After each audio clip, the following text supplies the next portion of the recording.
السلام علیکم، میں ہوں بلال مشکی ڈیفنس رائٹر کے ساتھ۔ ایٹمی جنگ سب کے لیے ہار کا پیغام ہوگی، یہ اہم ترین بیان چند دن پہلے 5 بڑی ایٹمی قوتوں نے جاری کیا ہے۔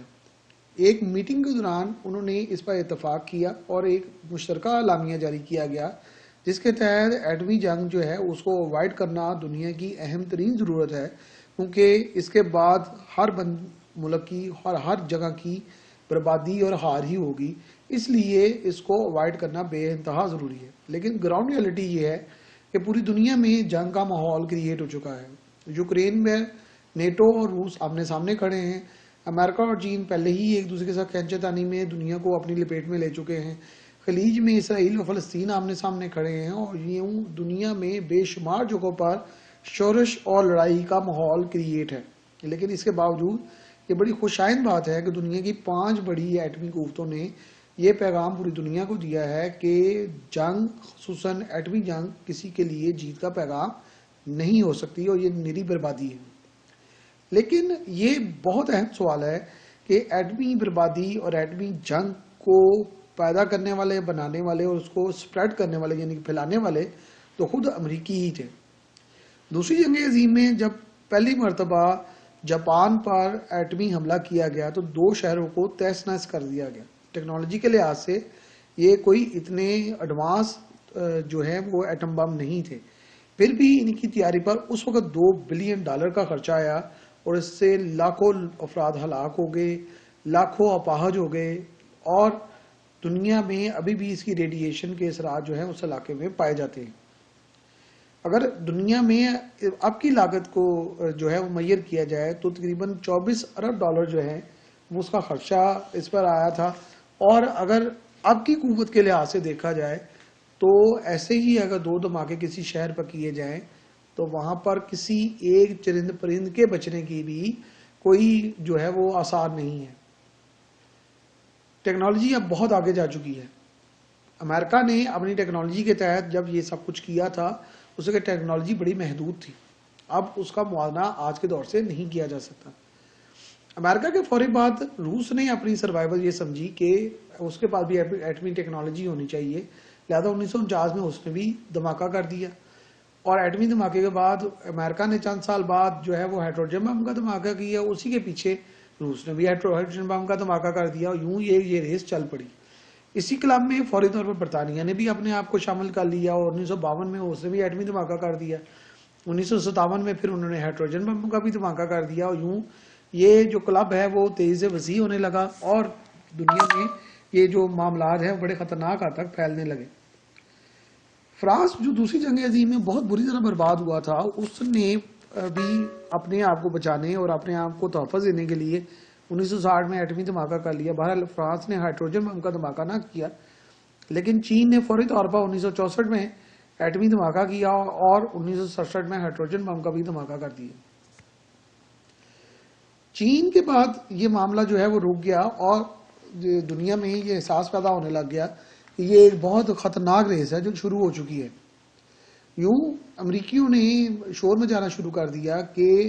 ایٹمی ہتھیاروں کے عدم پھیلاؤ کے لیے کوششیں کی جانی چاہیے، اور اس طرح انٹرنیشنل اٹامک انرجی کمیشن بھی بنایا گیا، اور ساتھ ہی ایک ایسا معاہدہ جو ہے وہ لانے کے لیے کوششیں شروع ہو گئی کہ ایٹمی ہتھیاروں کا عدم پھیلاؤ جو ہے وہ کیا جا سکے۔ امریکہ نے اپنے ساتھ کینیڈا، فرانس، برطانیہ اور اٹلی کو ملایا، جبکہ رشیا نے بلغاریہ، چیکوسلوواکیہ، پولینڈ اور رومانیہ کو اپنے ساتھ ملا کر یہ کام شروع کیا، اور 1965 سے 1968 کے درمیان میں طویل مذاکرات کے بعد یہ طے پایا کہ ایک ایسا معاہدہ بنایا جائے جو پوری دنیا میں ایٹمی عدم پھیلاؤ کے لیے کوششیں کرے اور سب اس پہ دستخط کریں۔ سب نے اس پہ دستخط شروع کر دی اور 191 ممالک نے اس پر دستخط کر دیے۔ یہ بنیادی طور پر 1 جنوری 1967 سے پہلے ایٹمی دھماکہ کرنے والے تمام ممالک کو کسی حد تک تحفظ دیتا تھا، جس وجہ سے پاکستان، انڈیا، اسرائیل اور شمالی سوڈان نے اس پر دستخط نہیں کیے۔ شمالی کوریا نے اس پر دستخط کیے تھے، لیکن 2003 میں پھر وہ اس معاہدے سے نکل گیا تھا۔ بھارت اس سلسلے میں ہمیشہ ہی وسیع رعایتیں لیتا آیا ہے۔ بھارت نے جب پہلا ایٹمی دھماکہ کیا تو وہ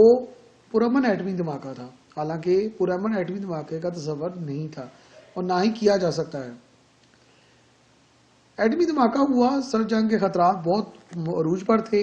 اور بہرحال امریکی سیٹلائٹس اور امریکیوں نے تو یہ ثابت کر دیا کہ یہ دھماکہ ناکام رہا تھا۔ بہرحال پھر بھی جو امریکہ ہے، انڈیا ہے، اس نے شدید واویلا مچایا اور اپنی طاقت کے جو ہے وہ نشے میں دھت ہو گیا۔ امریکہ اور روس دونوں نے، بلکہ یورپ پورے نے انڈیا کو ہمیشہ ہی اس سلسلے میں بہت مدد فراہم کی ہے، اور اس کے اس نعرے کو بڑا ہی پذیرائی دی گئی کہ جی ایٹمی دھماکہ ہے اور پرامن ہے۔ ایٹمی دھماکہ ہو گیا تو اس کو پرامن کہنا جو ہے وہ عقل سے باہر ہے۔ بہرحال پورے دنیا میں ان کو جو ہے وہ اس کا فائدہ دیا گیا، اور بھارت کو جو ہے وہ زبردست حمایت حاصل ہوئی، اور پوری دنیا میں اس کو ایٹمی سطح پر بڑی پذیرائی دی جانے لگی اور اس کو بڑھایا چڑھایا جانے لگا۔ اس میں فرانس اور بھارت بھی فرانس اور برطانیہ بھی بہت آگے آگے تھے، اور بھارت کے حق میں زبردست جو ہے وہ کام ہو رہے تھے۔ سوئٹزرلینڈ نے بھی بڑی حمایت کی، کینیڈا نے، آسٹریلیا نے بہت زیادہ جو ہے اس معاملے میں تعصب کا کام لیا، اور پاکستان کو اس معاملے میں بڑا پیچھے کیا گیا اور انڈیا کو بہت آگے کیا گیا۔ پاکستان نے بہت کوشش، بہت محنت اور بہت لگن سے یہ معاملہ شروع کیا۔ ذوالفقار علی بھٹو جو شروع سے اس ٹیکنالوجی کے حق میں تھے، انہوں نے اس کے لیے بہت کوشش کی، لیکن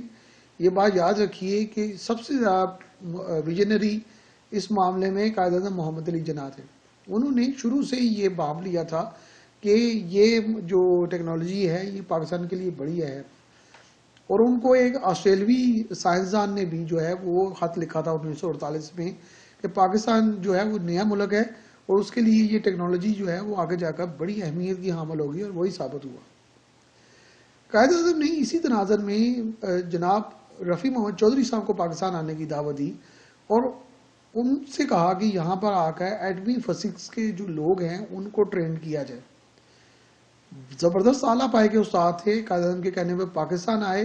اور جواہر لال نہرو نے ان کو بتیری محنت کر کے واپس بلانا چاہا، لیکن وہ واپس نہیں گئے۔ انہوں نے کہا مجھے قائد اعظم نے بلایا ہے، یہ پاکستان کی اسٹیٹ ہے، مسلمانوں کی اسٹیٹ ہے، اور میں اس کو سرو کروں گا، اور میں انڈیا بالکل نہیں جاؤں گا۔ اور نہرو نے 6 مرتبہ جو ہے ان کو فون کیا، اور مراد کا جو ہے وہ لالچ دیا، رہائش اور دیگر معاملات، لیکن وہ قائد اعظم کے کہنے پہ پاکستان آ گئے، پاکستان چھوڑ کر آخری دم تک نہیں گئے۔ اور آج بہت سارے جو سائنسدان جنہوں نے پاکستان کی ایٹمی ٹیکنالوجی اور دیگر معاملات میں پاکستان کے لیے بہت کام کیا ہے، وہ سارے کے سارے جو ہیں ان کے شاگرد ہیں۔ پاکستان پر ایٹمی پابندیاں ہر وقت عائد رہی ہیں۔ جنرل ایوب نے اس ٹیکنالوجی کو بالکل نظر انداز کیا، اور 1971 کے بعد پاکستان کے لیے زندگی موت کا مسئلہ بن گیا تھا کہ پاکستان اس ٹیکنالوجی کو حاصل کرے، اور جناب بھٹو نے اس سلسلے میں بڑی شاندار خدمات سر انجام دی، اور پاکستان اس قابل ہوا کہ پاکستان نے 1998 میں پوری دنیا پہ یہ ثابت کر دیا کہ پاکستان ایک زبردست ایٹمی قوت ہے۔ پاکستان دنیا کی پہلی مسلمان ایٹمی قوت بننے کا اعزاز حاصل کر چکی ہے۔ پاکستان کے نامور جو سائنسدان ہیں، عبدالقدیر خان پر بہت لمبی عالمی سازشیں ہوئیں، ان کو پھنسایا گیا، ان پہ بہت زیادہ پریشرز کیے گئے، لیکن پھر بھی اس کے باوجود پاکستان کو اس قابل بنا گئے کہ پاکستان آج انہی کی جو محبت ہے اور ان کی کوشش اور ان کی جو کچھ قربانی ہے اس کے ثمر پہ سر اٹھا کر چل سکتا ہے۔ لیبیا، ایران، شام اور شمالی کوریا کو ایٹمی ٹیکنالوجی فراہم کرنے کے الزامات بھی لگائے گئے، اور بڑا کچھ ہوا۔ شمالی کوریا ایٹمی عدم پھیلاؤ کے معاہدے پر دستخط کر کے جو ہے وہ منحرف ہوا۔ اس کی بڑی وجہ یہ تھی کہ اس کی بھی سروائیول کا مسئلہ تھا، اس کے لیے بھی یہ ممکن نہیں رہا تھا کہ وہ اس جو دنیا ہے اس میں اپنے ملک اور اپنے نظریات کے لیے جو ہے وہ لوگوں کے دباؤ میں آئے۔ اس دباؤ سے نکلنے کے لیے انہیں ایٹمی تجربات کیے، اور دنیا پہ یہ ثابت کر دیا کہ وہ جو ہے وہ اس پہ دسترس رکھتا ہے۔ اب دنیا میں آپ دیکھیے کہ دنیا نے اسرائیل کو اس معاملے میں بالکل نظر انداز کیا۔ اسرائیل نے اس ٹیکنالوجی کو فرانس سے کھلے عام حاصل کیا، پھر اس کے بعد فرانس نے جب روکا تو پھر امریکہ نے اس کے سر پہ ہاتھ رکھا، اور فرانس کی اتنی بہترین مدد آ چکی تھی اور اتنی زیادہ انہوں نے کوشش کی کہ جو ہے وہ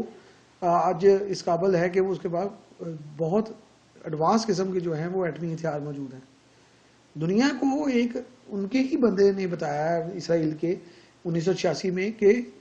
جو اسرائیل ہے وہ بڑے ایڈوانس سٹیج پر جا چکا ہے، اور اس بندے کو اغوا کر کے اسرائیلی جو ایجنسی تھی اس نے موت کے گھاٹ بھی اتار دیا. اور آج 80 سے 400 وار ہیڈز جو ہیں اسرائیل کے پاس موجود ہیں، لیکن امریکہ سمیت کوئی بھی ملک جو ہے اس کو ماننے کو تیار نہیں ہے. عراق پر الزام لگایا گیا ایٹمی اور کیمیائی ہتھیار وہاں پہ ہیں، کچھ نہ ملا. عراق کو پورے کو تباہ کر دیا گیا، لاکھوں شہری مارے گئے، لیکن وہاں سے ایک بھی جو ہے ایٹمی اسلحہ نہ مل سکا. لیبیا کو بھی اسی طرح برباد کیا گیا، لیکن وہاں سے بھی کوئی ایٹمی جو ہے وہ ہتھیار نہ مل سکے. اور یوں آپ آ جائیں ایران پہ. ایران نے اس کے لیے بڑی قربانی دی، ایران کے بے شمار سائنٹسٹ کو مار دیا گیا اور ان کے ملک میں گھس کر مار دیا گیا، اور تقریباً 40 سے زائد جو ہیں وہ ان کے سائنسدان جو ہیں وہ ہلاک کیے جا چکے ہیں، شہید کیے جا چکے ہیں،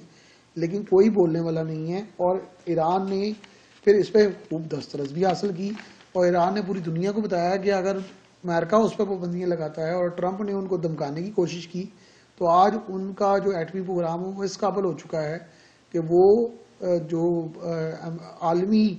لیول ہے اور ان کے ہتھیاروں کا جو لیول ہے وہ بہت ایڈوانس سٹیج پر چلا گیا ہے. اب امریکہ شور میں جاتا ہے کہ جی انہوں نے جوہری پروگرام کیوں تیار کیا، حالانکہ ایران کے جو روحانی پیشوا ہیں خامنائی صاحب، انہوں نے اس کو حرام قرار دیا تھا. انہوں نے کہا ہم نہیں بنانا چاہتے، ہماری سروائیول کا مسئلہ ہے، اگر ہماری سروائیول کا مسئلہ نہ ہوا تو ہم اس کو نہیں بنائیں گے، کیونکہ یہ ایک ماس ڈسٹرکشن کا ایسا انسٹرومنٹ ہے. انہوں نے فتویٰ دیا کہ یہ حرام ہے، لیکن اس کے باوجود کیونکہ امریکہ اور دیگر ممالک نے ان کو اس بات پہ مجبور کیا کہ وہ اپنی سروائیول کی یہ کام کریں، تو پھر انہوں نے کر کے بھی دکھایا ان کو. دنیا میں اگر آپ نے امن لانا ہے، دنیا میں اگر ایٹمی اسلحے کو ختم کرنا ہے، اور واقعی آپ کا ہے کہ ایٹمی جنگ سب کی ہار ہے، تو سب سے پہلے ان کو امریکنز کو، یورپینز کو جو ہے وہ اپنی سوچ بدلنی پڑے گی. انہوں کو یہ سوچنا پڑے گا کہ ڈبل سٹینڈرڈز جو ہیں وہ ختم کیے جائیں. وہ اپنے لیے، اپنے حلیفوں کے لیے کچھ اور سوچتے ہیں، اور ان کے لیے کچھ اور جو ہے وہ پسند کرتے ہیں، اور پوری دنیا کے لیے جو ہے وہ کچھ اور رویہ رکھتے ہیں، جو کہ بالکل غیر جمہوری رویہ ہے. دنیا میں اگر امن لانا ہے تو سب کے لیے پھر ایک ہی جو ہے وہ پالیسی اپنانی ہوگی. جب تک دنیا میں ایک ہی پالیسی نہیں اپنائی جائے گی، تب تک دنیا میں امن نہیں ہو سکتا.